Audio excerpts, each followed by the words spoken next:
Welcome, everyone. As we approach Christmas and the holidays, Christians experience the season of Advent as a time of expectant waiting and preparation. Welcome to a special series of Advent conversations entitled, What Are We Waiting For? Over the 4 weeks of Advent, we're enjoying listening to conversations between 4 of Canada's national church leaders. This evening's subject is God's Love Includes Everyone. The Reverend Dr. Bob Faris, moderator of the Presbyterian Church in Canada, will be interviewed by the Right Reverend Dr. Carmen Lansdowne, moderator of the United Church of Canada. And now, without further ado, here's Reverend Dr. Carmen Lansdowne. Thanks, Jim. I want to acknowledge, first of all, that all of Canada is traditionally and ancestrally the land of Indigenous peoples, but I am gathering with you tonight from the traditional, ancestral, and unceded territories of the Nungus First Nation in the land of the northern regions of the Kwakwaka'wakw peoples in Alert Bay, British Columbia, off the northeast coast of Vancouver Island. And when I say traditional, I mean this is the lands that was traditionally used by the Nungus and their neighbors. And when I say ancestral, I mean that this has been happening for hundreds and hundreds of generations over the thousands and thousands of years that our people can say that we have been here. And when I say unceded, I mean that the government of Canada took the land without treaty, and there was no legal ceding of the land to the Crown in this territory. And I invite us just to each take a moment to reflect on the lands where we are each gathered across the country this evening.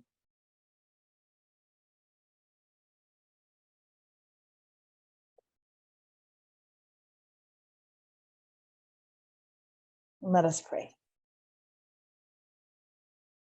Creator God, we marvel in awe of the expansiveness of your entire creation. Your margins of diversity are boundless, and for that we thank you. For each of our beloved 2S LGBTQIA+, brown and black siblings are beautifully and wonderfully made, all in your image. Teach us to love people just as they are, and embrace their identity fully as you have embraced us. And to do so with the joy of the Advent season that we celebrate this week. In your mercy, hear our prayer. Amen. Amen. So welcome, Moderator Bob. It's great to see you again this evening, and to have the tables turned, and for me to be in the interviewing position this weekend, for you to lead the reflections for the next 12 or 13 minutes or so, and then we're going to open it up for discussion with the group. Right. And in going back and re-watching our conversation over the past few days since it's been released, I was reflecting on the fact that you mentioned in our conversation changes in the doctrine and practice of the Presbyterian Church in Canada, but also the importance of storytelling over doctrinal debates. And you talked about the importance of the Rainbow Communion in the Presbyterian Church and the process that you've gone through with the Rainbow Communion. So I wanted to know, to start, if there's anything more you want to say about that. Right. Well, we'll take about 2 hours on that, if that's okay. No problem. I'm here for it. Yes. I think it's very important to look at the differences in our denomination, at least, and I think it's probably paralleled in all 4 of the denominations that we represent in this conversation, that we've been engaged in debates that have been largely doctrinal for many years, for decades, since really things began to shift in the 1960s with the change in legislation that decriminalized homosexuality in Canada. And so the church has responded to that, and then were really forced to come to terms with what that meant with their own doctrine and their own practice as well. in terms of the inclusion of LGBTQI people, and especially around issues of marriage and ordination. And those concerns have been at work in our churches and have been debated since that time. So that's 50 years at least, probably more. Most of my lifetime, indeed, that these concerns have been debated in our churches. And if perhaps our church is different than others, but I don't think so, that matters of doctrine take a long time to discuss and to change. It's in our case, we have what we call subordinate standards and confessions that really need to be adjusted or changed if we're officially changing our doctrine. We did have a report on human sexuality in the 1990s, which remained a statement. It wasn't doctrine, but it clarified at the time what our church was saying about human sexuality, and in particular about, as we were saying then, homosexuality. But that didn't end the debate, and so we went on. We had a number of different committees and studies that happened that asked people in the church to have input into what they thought about this, and approached from a variety of positions. Our Committee on Church Doctrine was really the place where this was located. So, and again, that takes time. I've been surprised at times when people have said in our church, well, we really haven't had enough time to talk about this. And then I think, well, we've been talking about it for 50 years, and it's about time that we make some decisions. And that doctrine is related to practice, of course. And as I said, the issues around ordination and marriage were of major concern. And I would say that those, especially at the time when the church was speaking primarily about gays and lesbians and maybe bisexuals, but primarily about sexual orientation and not necessarily about gender identity so much. And whether marriage between people of the same gender could be permitted, and whether people in those relationships could then seek ordination and other leadership in the church. And in our denomination, again, and in the way we do things, we ended up agreeing in an assembly that we wanted to follow an inclusive path. But in order to change the doctrine, we had to have something called remits, which are things which are remitted from the assembly to the rest of the church and voted upon. And so a number of years ago, not too many years ago, the two remits went to the presbyteries to vote on. One that would permit same-sex marriage in our congregations, and the second was to say that people in same-sex relationships would be eligible to be ordained as ministers of word and sacrament and as elders within our denomination. So tell me about the importance of the storytelling part. Yeah, I know. You can get all tied up, and I think we did get all tied up in doctrine. So at one point, it came from our Committee on Church Doctrine, actually, that we should have more of a pastoral response to the situation of people who identified as 2S LGBTQI+ in our churches, and to hear their stories and to understand more about what the harm that had been done and continued to be done, what that was, and how people talked about that. So in true Presbyterian style, we eventually set up a special committee. Re-LGBTQI is the official name. And I was one of the co-chairs. Sue Senior, who's an elder in Waterloo, was the other co-chair. And I can say a little more about that later. But our task was to listen to stories of people across the country, across the church, who had been harmed by initially homophobia and hypocrisy, and in the process of making the reports of the committee, we added transphobia and heterosexism. And we had to be very careful because these stories had often been held very close and had been actually secrets for many people. And we were asking people to tell their story. And so we put a premium on confidentiality in that process. But we had 139 people from across the country and across the church tell us their stories about harm that had been done to them. And these were people who identified within the LGBTQI+ spectrum, and also allies. And we actually got that added in as well as part of the terms of reference as the committee, because we felt it was important to hear those stories as well. And it's quite a different situation when you're hearing people's stories, and particularly hearing about people's pain, than debating points of doctrine.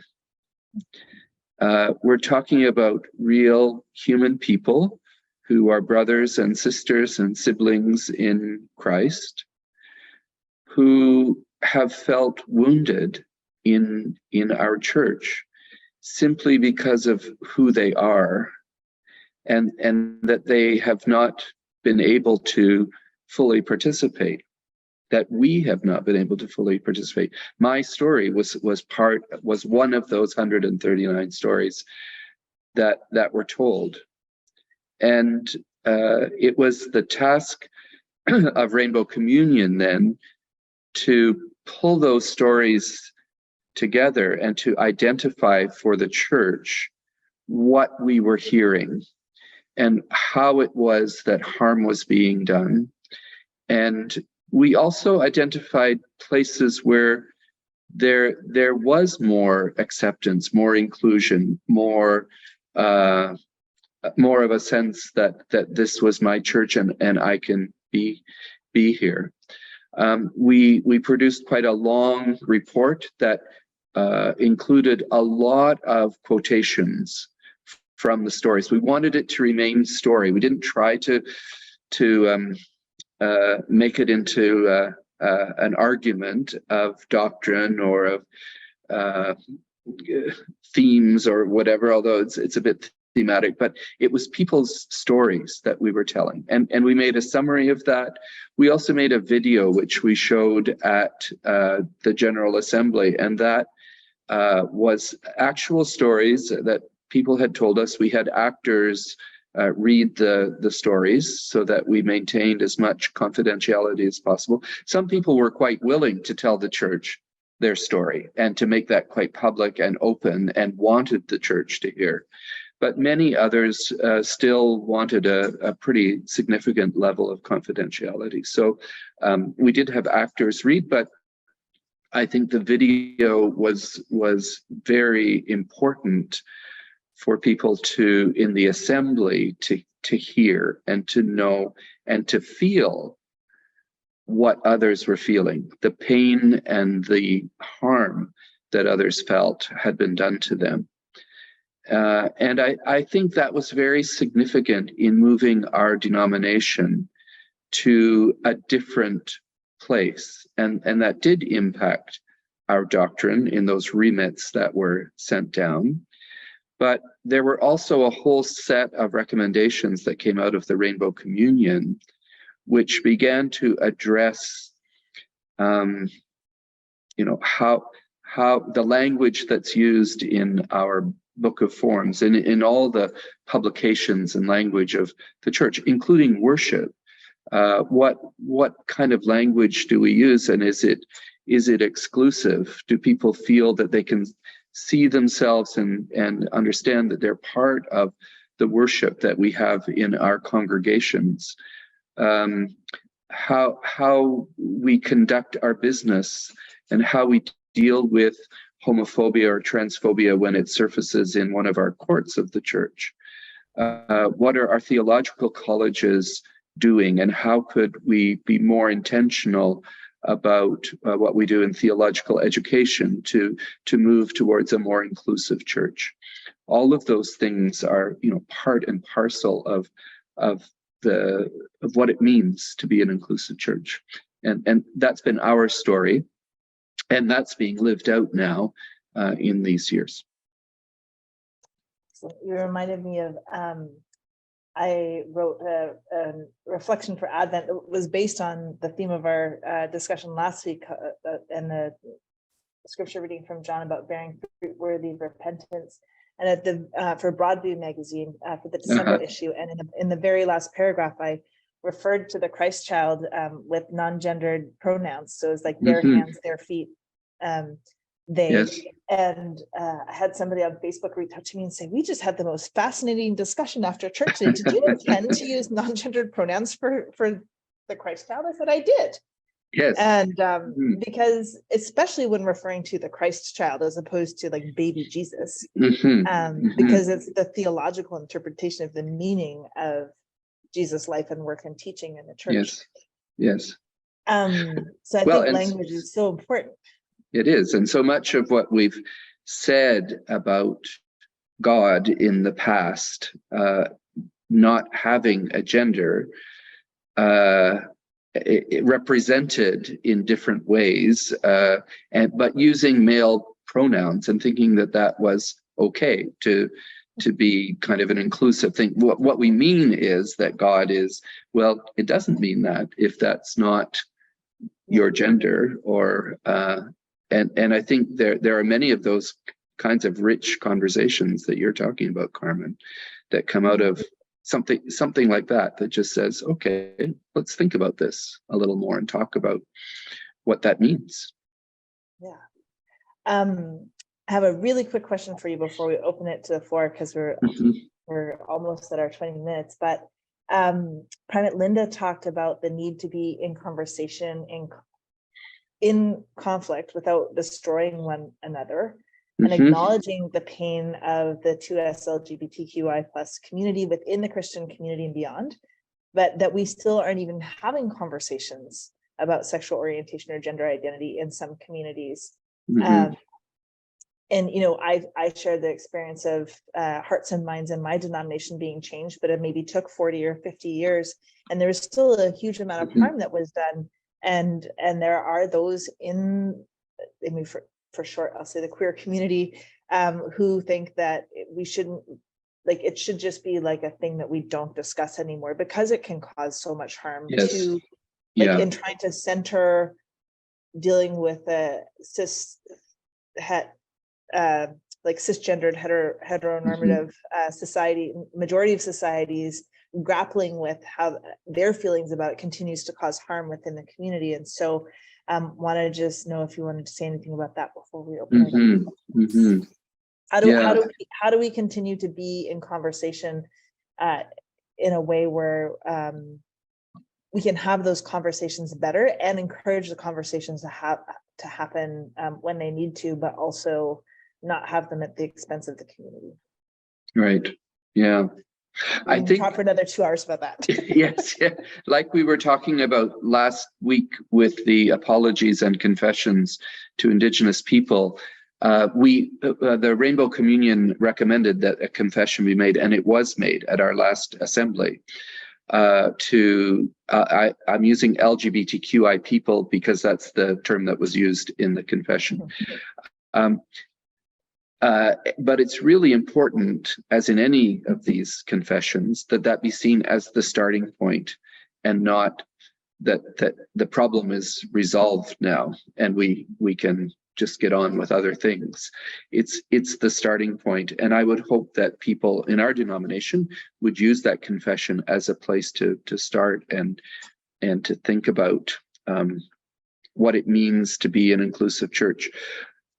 in our case, we've never had the kind of congregational affirming process that there is in the United Church, and we're looking to that example as one that we might be able to use in some of our congregations, because there are so many ways in which a community needs to think about what it means to be inclusive, and it's that needs to be walked through and talked about, and that conversation also needs to be inclusive. It's not just the leadership in a congregation, it's the whole community talking about this.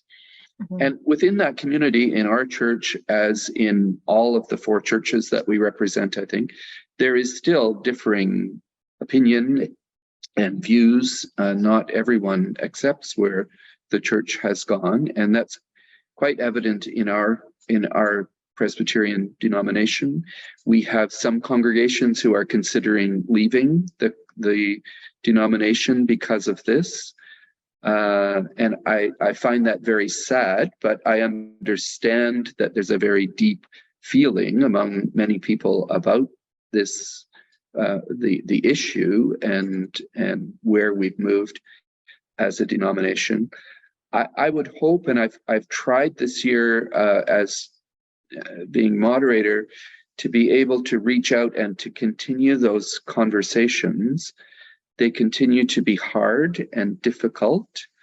In our case, we have the remits that went down. Everyone will know about Presbyterian polity now. So they included the possibility of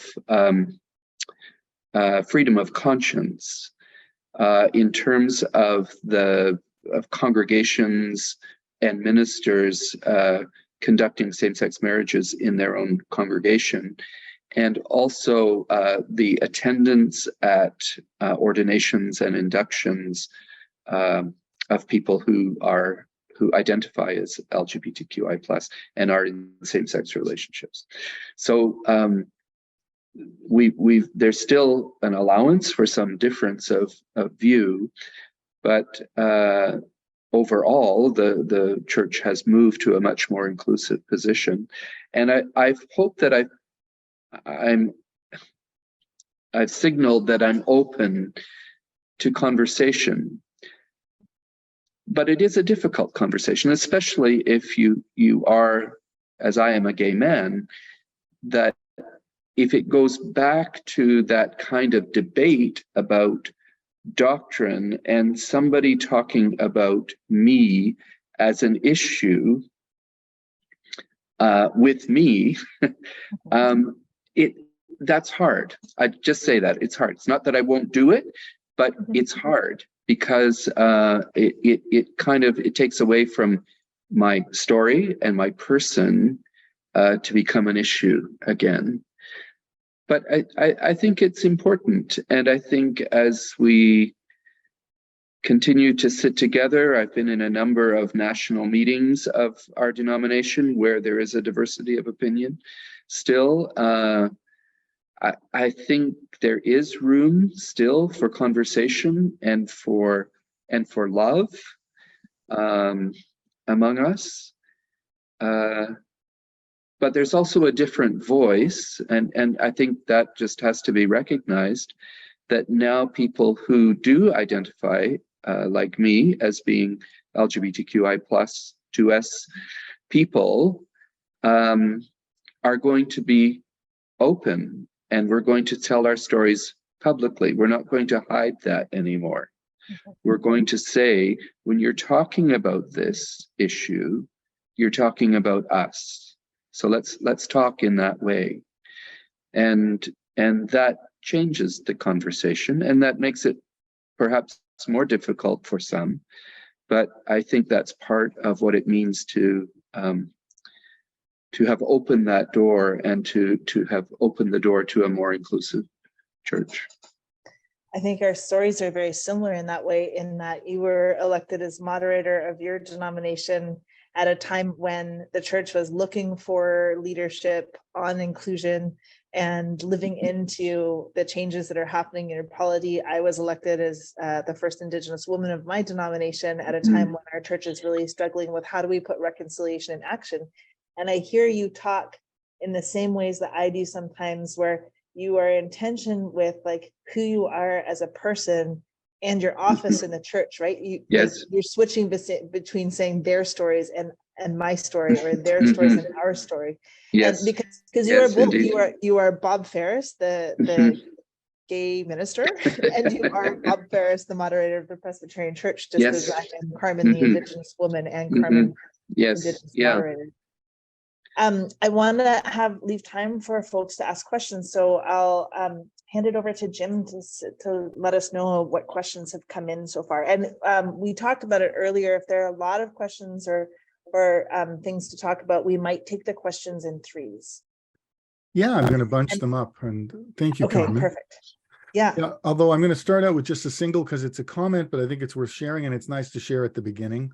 Ben McGilvery says, I am wondering if you have given thought if there is could be an Epiphany or Lent gathering with the same 4 national church leaders. I'm wondering if there could be more different national church leaders to make it 6 national church leaders that could join in and continue the tradition from Advent, as I find it very nourishing to listen to the church leaders.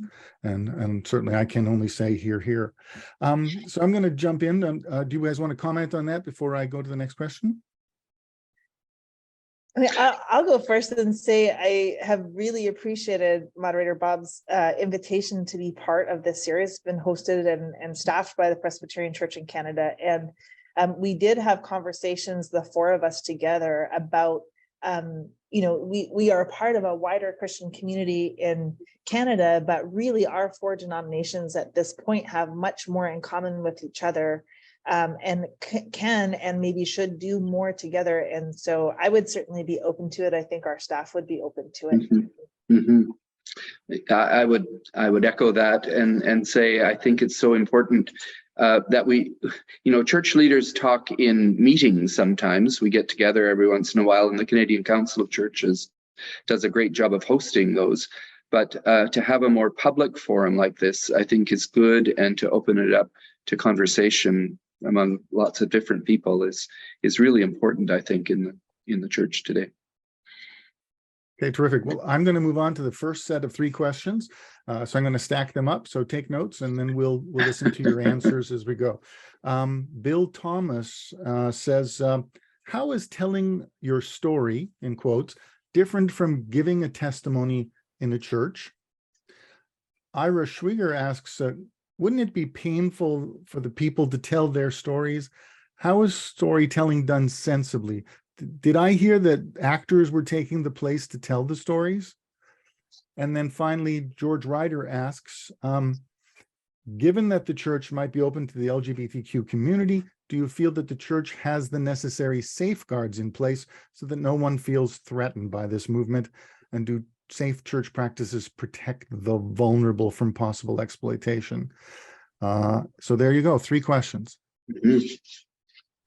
I love that first question about giving testimony, because that sort of comes out of a different tradition than those generally that we're representing. But that's very much a tradition in many churches, and I think it's a good one. In COVID, we did something in our congregation called Faces of Faith, in which we interviewed people about their faith and had that on at the end of our online services. And it was really refreshing to hear people from our congregation just talk about what their faith meant to them, what it was all about. And I think telling the story, in this case, it's a very particular story, or it has about a particular part of our lives.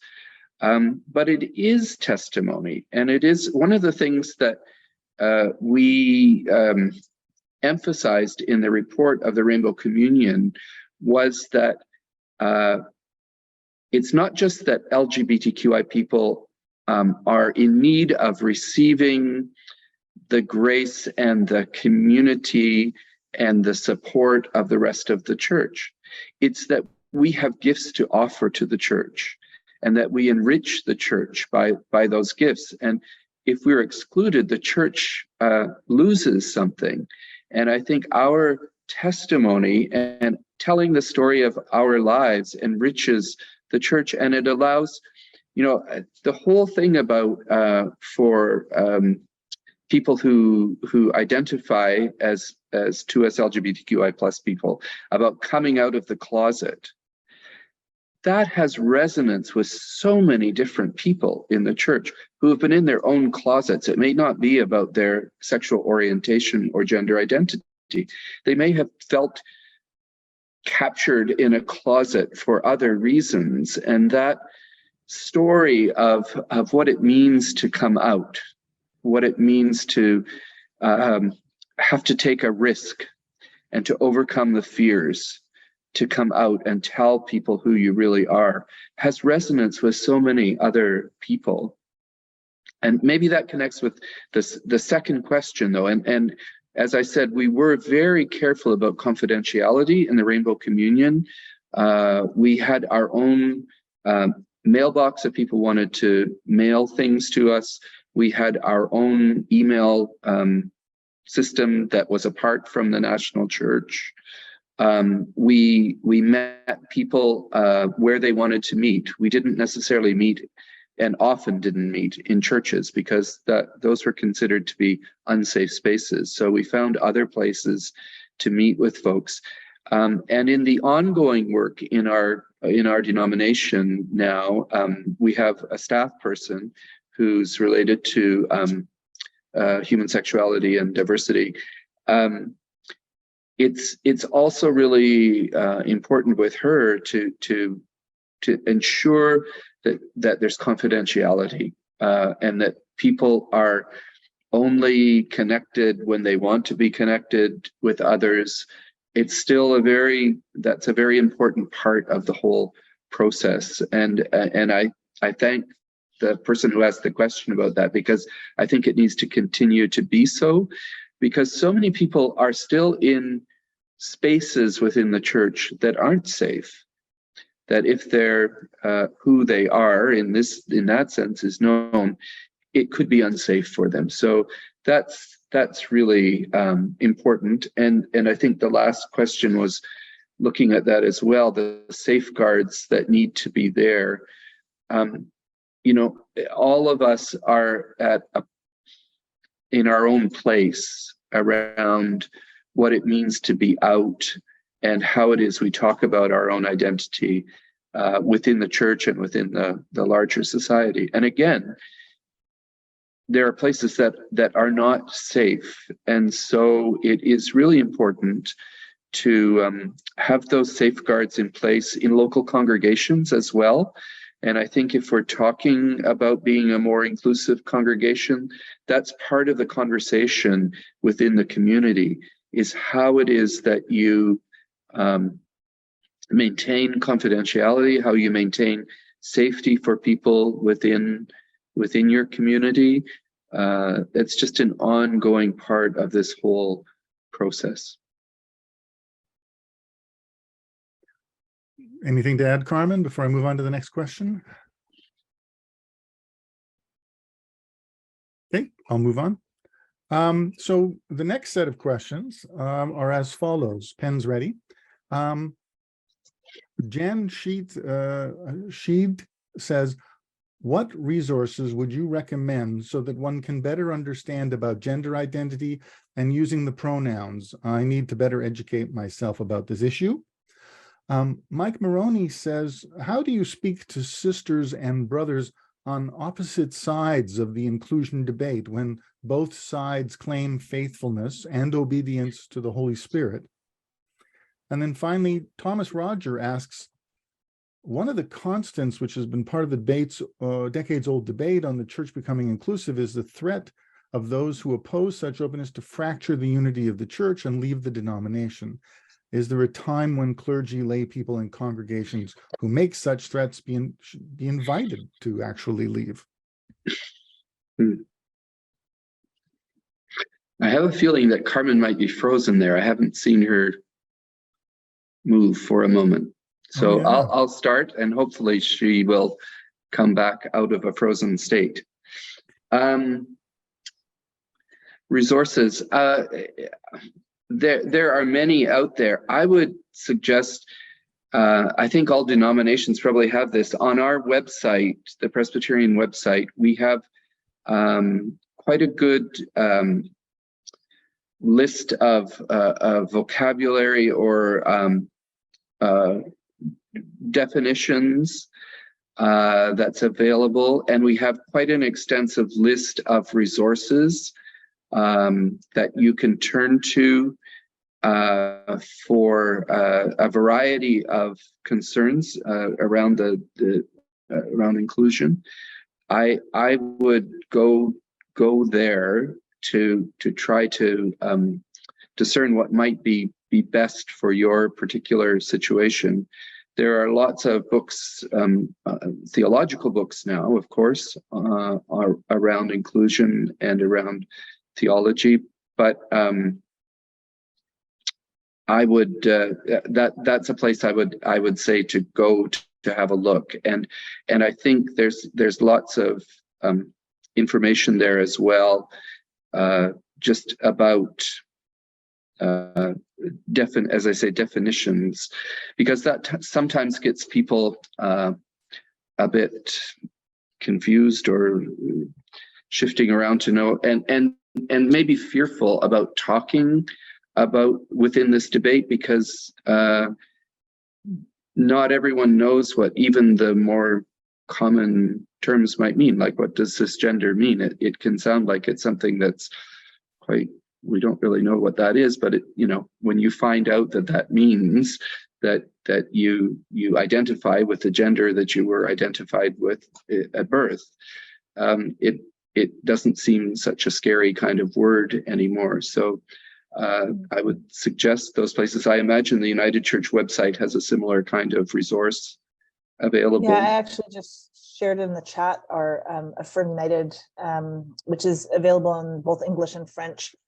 So we have resources and actually the process that congregations go through in order to become welcoming and inclusive spaces. And it's not only about sexual orientation and gender identity, it's about being welcoming to all. And so also people who live with disabilities, and like, really, what do you mean by being a welcoming church? And it's not perfect. Congregations go through it and they still do things that are marginalizing to people with any kind of difference, but it's at least good to have the conversation. It's like some kind of accreditation process where you learn a lot about yourself by having the conversations and doing the processes that are laid out there. I think also, what else was I going to say? For me, I'm at the age where I have,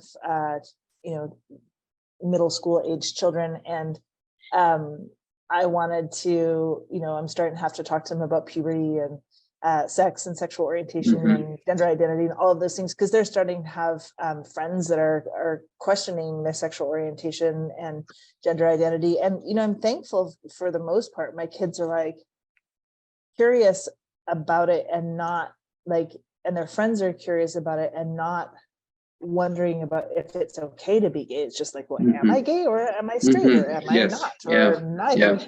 And there's a great book called Sex is a Funny Word. And it's written for children, middle schoolers, high schoolers. And it's not only is it inclusive of people of all genders and sexual orientations, but it's also inclusive of different cultures. And so, for example, most of us grew up talking about our private parts. And it points out that we're talking, when we talk in a sort of Euro-Christian term about private parts, we're talking about like from the chest down to just our hips, pelvis. And but then in other cultures, there are other parts of the body that are private. So when we're talking about our sexualized private parts, we talk about our middle parts, because if I was a Muslim girl, my hair would be private. Right. And so teaching inclusivity around culture, in addition to sexual orientation, gender identity, and puberty. So If anybody's of a parenting age or of a grandparenting age and starting to have those kinds of conversations and wants to be inclusive, that's a really excellent resource outside of the church. I can link, I think, the next two questions, and I'm actually in the process of writing a letter to someone who wrote to me about something I had written in an article, and who holds a very different view from mine and is part of our Presbyterian Church. And I know, I am trying to write with respect, real respect for the position that the person holds. And within our church still, yes, there are strong positions on beliefs on each side, if we talk about it as a debate. And I think it was in part what Linda was saying in our broader conversation about discernment. And sometimes that word maybe gets overused, I'm not sure, but discernment, that we understand that we're still discerning our path and discerning in the power of the Spirit. And there are times when people who hold very different views believe that this is the work of the Spirit that has, had them come to this particular position. There are points where, and this goes to the third question, where the differences are so strong and feel irreconcilable. And that does threaten the unity of the church. And we've had that debate certainly within the Presbyterian Church. We had a paper in the Church Doctrine Committee around the unity of the church. And it's something I can speak out of my own tradition, out of the Reformed tradition of Christianity, that we've had many, many splits in the Reformed tradition over the years. And part of that is that we are, a very significant part of the tradition is that we are enabled to interpret Scripture and to discern from Scripture where the Spirit is leading us. And people come to different conclusions. And so there have been times, I remember reading something not too long ago about a split in the Church of Scotland in the 18th century. And what was interesting to me, it was about something completely different, of course, but you could have put in the different thinking in the debate today around human sexuality, and it would have fit. And in that case, there was a split. There were people who left. And, we've had that experience. Carmen and our denominations had something happen in 1925, and there was this parting of the ways of, some people who decided they wanted to remain Presbyterian, and others who passionately decided that they wanted to remain Presbyterian, and others who very passionately decided they wanted to be part of the United Church of Canada. So that happens, and I think within our tradition, that's something that we have to acknowledge, not seek, never seek it, but it can happen. And within our denomination right now, as I said before, we have some congregations and ministers and people who hold very strong positions who feel that they cannot continue in a church that holds this particular position. And at some point, I think it's maybe, there is some healthiness in parting, but never to say that we can't be reconciled again. And I think we need to continue to work at that. hopefully our 1925 experience, we're together on this screen tonight talking and as friends, as well as people who are leaders in our denominations. So we never close the door on the possibility of reconciliation, but there is a point too where maintaining the unity of the church becomes almost a false thing, because no one really believes that they're being served by where the church is at. And I would say, part of that is also the relationship between the unity of the church and the prophetic witness of the church to stand for justice. And in some of the conversations that will come up next week around the cost of discipleship, there are times when, churches do take a prophetic stand or a status confessionis that is, and that could be on both sides of this debate. It's not limited, but it's part of who we are, I think, and how we function in our denominations, and particularly within the Reformed tradition. I think there's also, I've been reading a lot of Joanna Macy lately, who's a Buddhist environmental and anti-nuclear activist and scholar, and she, in her work in the facilitation that she did within those two movements in the interfaith world, she talked a lot about making space for despair work. And I think that that's, for me, one of the places where story is important, because it's not only a cerebral issue, right? It's not just a scriptural issue, and it's that whatever is causing people who feel challenged by the inclusion of people whose sexual orientation or gender identity is different than theirs, have like emotional work to do around like what is the root of that discomfort, and what are the the narratives that we bring through history and through our families of origin and through our faith tradition that have taught us to feel deeply uncomfortable, and we have to do that despair work so that we and I think that that's one of the ways that like our walking through pain and walking through the valley of the shadow of death actually allows our hearts to grow bigger and to deepen in love, and that they're not either or. It's like when we experience joy, we also deepen our potential for experiencing pain, and when we experience pain, we also deepen our potential for experiencing joy, and to do that in a safe way. But I also have witnessed both on the issues of sexual orientation and gender identity and on reconciliation, a lot of resistance to doing that emotional work and a lot of resistance to learning.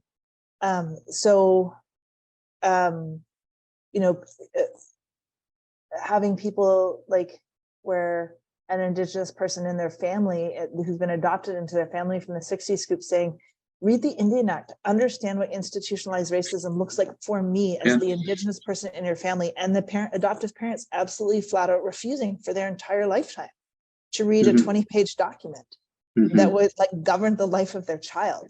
Yes. Yes. And I think, there's so much queer theology. There's the SCM Press just came out with a new queer commentary on the Bible this year. That there are resources that we can engage around reconciliation, around sexual orientation and gender identity, and trauma-informed approaches to how we have hard conversations. That there's science to explain how gender dysmorphia happens, right? That because your body and your brain develop in utero at different spaces, your body can actually think it is a different gender than your brain. And we know scientifically how that happens. But when there's a resistance to saying, oh, it's just a choice, or they're just confused, or they don't know, like no, we actually know so much more about our bodies than we did 50 years ago and Yes. 100 years ago. And those are resources that we can draw on too. We believe in the fullness of God's creation, and that includes science. So I think that encourage people to, and not all the work has to be in conversation with each other, right? Like we don't, if you're in a space of learning or doing your own work around what's painful about these conversations for you, you don't have to do that in front of somebody who's gay or differently gendered from you. You can do that work on your own, and that can create safe space too. I would just say too, on the issue of unity, that this didn't come up when the churches have made the shift to a more inclusive position. That issue has been there all along. And there are many, many people who have left the church because of this, because of the exclusive and nature of the church and the harm that the church has caused to us LGBTQI plus people. I have many friends who have left. I considered leaving myself many, many times. And there are people who left and who have felt so deeply wounded by the church that they won't darken the door of a church again, even if it's an inclusive church, that it's that deep. And so, you know, the unity of the church has been split, has been broken, long before the changes have been made. So it's somehow finding the way in which we live together in that tension and discernment going forward. And as I say, sometimes maybe that means we have to sit in different spaces for a while. I would hope not. I really hope not. I don't want that. But perhaps that's important sometimes. And many of us who have felt excluded have been in those spaces for a long time and still have great caution around being present in the church. And I think that needs to be known as well. You develop a whole attitude of caution and carefulness about how you are in this community.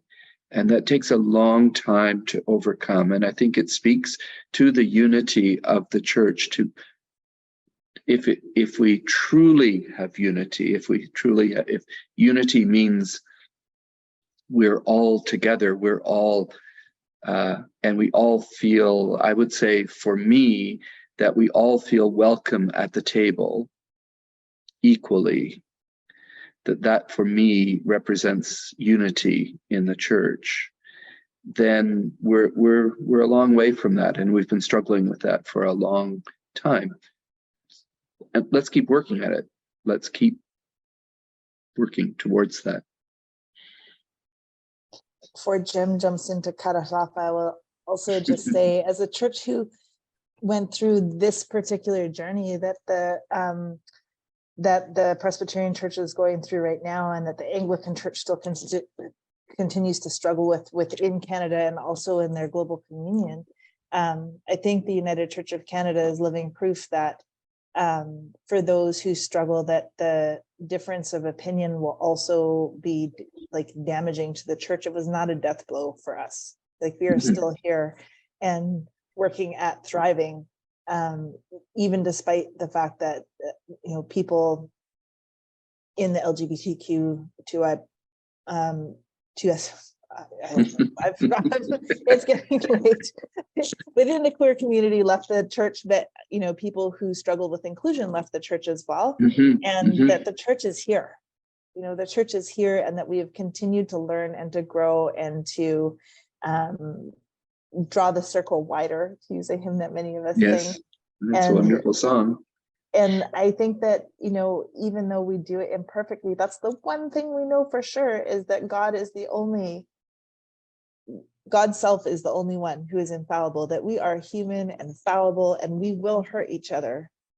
And that our faith teaches us that there is hope in this story of, trudging towards creating God's kingdom on earth.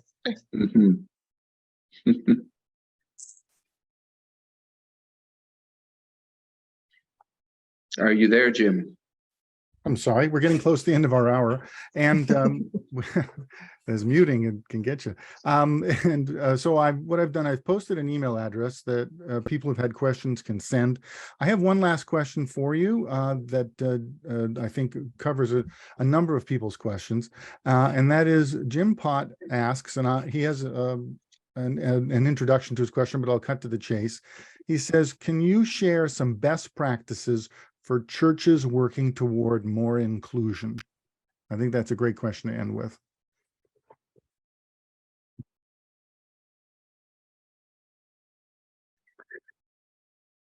Yeah.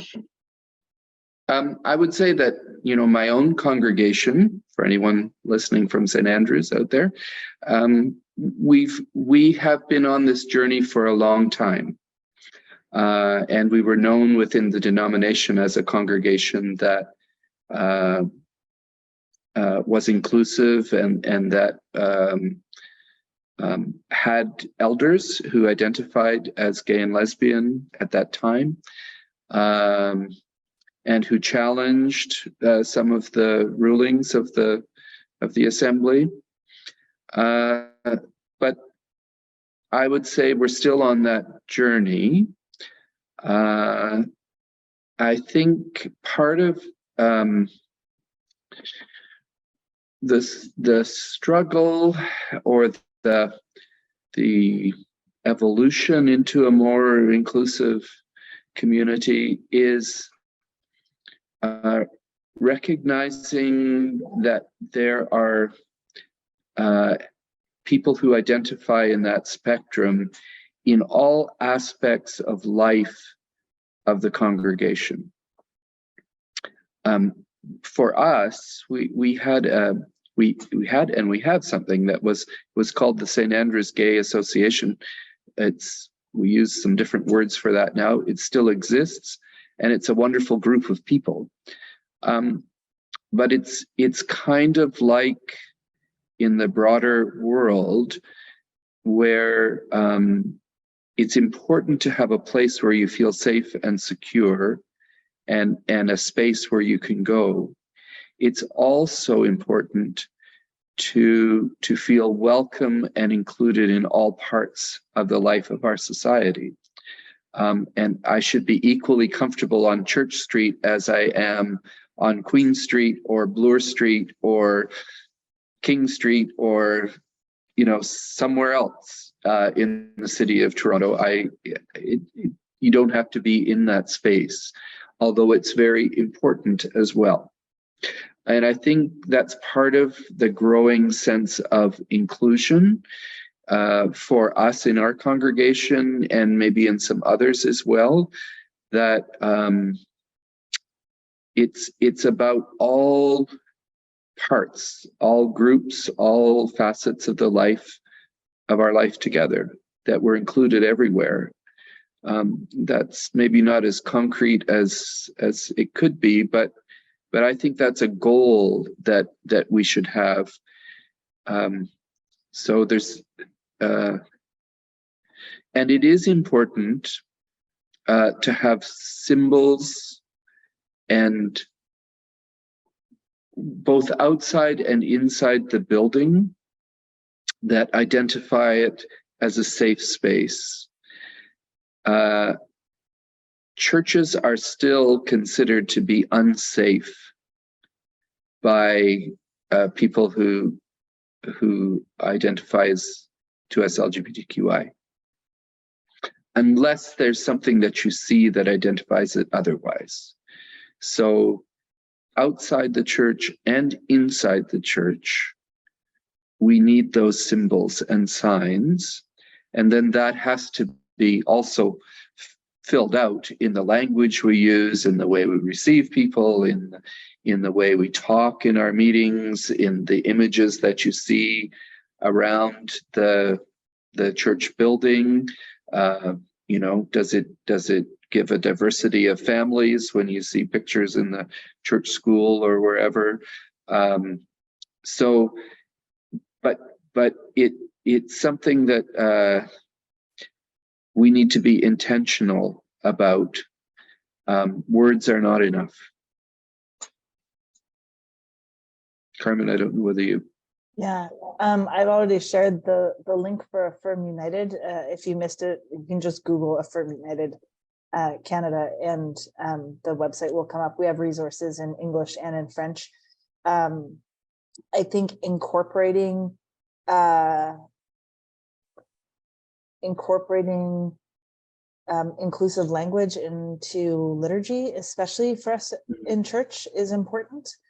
And there are many resources available online, both in Canadian denominations, but also our sister denominations in parts of Europe and the US, Australia, New Zealand, that also have a lot of liturgical resources for using in worship. I think many churches have book clubs, and I think continuing to do the work of story, like paying attention to people's stories and reading the biographies and memoirs of especially gay Christians and trans Christians, and the ways that they've engaged with the church, and especially if they talk about how their churches became more inclusive. Sherry DeNovo is a United Church minister in Toronto, whose book Queering Evangelism was about her congregation's whole process of becoming completely and radically open, and why and how they did that and how they thrived as a result of that. So, and then I think inviting as they feel safe and able to, and maybe ecumenically, for folks that have been out longer in other denominations, to be guest preachers or to be guest speakers. Not putting all the pressure on people in your own denomination, but also drawing the circle wider again. So if there's somebody farther along the journey than you and your community of faith, that you can draw on the resources of your neighbors to share the load in and to reflect on the learning and share their experience, strength, and hope, to use some 12-step language, around how they walked this road before you. And so with our time running out, I just want to thank everybody for joining us today, and just let you know a new video will be released this coming Monday on the subject, The Cost of Discipleship. And we invite you to join us next Thursday, December 22nd at 7 p.m. Eastern Time for another lively Zoom conversation on that very subject. The Reverend Dr. Robert Faris of the Presbyterian Church in Canada will interview the Archbishop Linda Nichols of the Anglican Church of Canada, and you'll be invited to ask questions. And if you haven't already, you can register to receive updates about the video meditations and the Zoom gatherings at advent2022.ca. Thanks, everyone. Thank you.